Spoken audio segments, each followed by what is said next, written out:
而耶穌點解要被釘十字架？為啲乜嘢而死啊？我先睇呢一度先。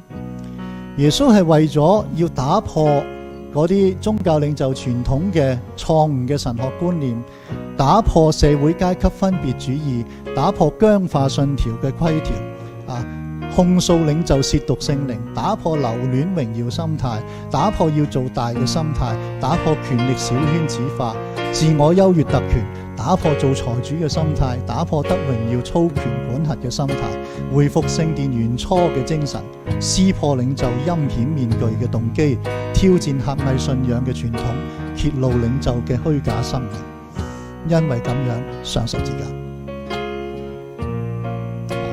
呢個就係耶穌釘十字架嘅原因。耶穌點解要死啊？其實耶穌如果呢班嘅宗教領袖肯回轉悔改嘅話，坦白講，耶穌係完全唔使釘十字架噶。佢嚟就係想回復翻嗰種美善嘅秩序啫嘛。如果人類包括呢班嘅宗教領袖肯回轉悔改嘅話，耶穌使乜釘十字架？所以耶穌釘十字架係乜嘢啊？耶穌釘十字架係呢班嘅宗教社會領袖拒絕神國價值唔肯悔改嘅後果嚟噶嘛？係人唔肯悔改嘅後果，就係拒絕耶穌帶嚟嘅呢個神國嘅價值。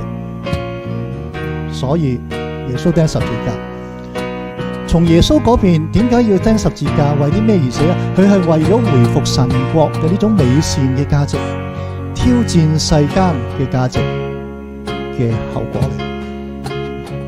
人若跟從我，就當捨己背起十字架跟從我。唔單止代贖咁簡單啊！如果代贖咁，你一個人死咪得咯，你死咪代贖咗我嘅罪咯。咁點解我又要背十字架呢？咁請問我代贖邊個呢？係嘛？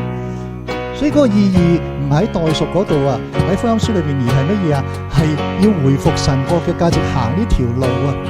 跟住門徒亦都要同樣行呢條路。去堅持神國嘅價值，甚至去到十字架都唔跪低。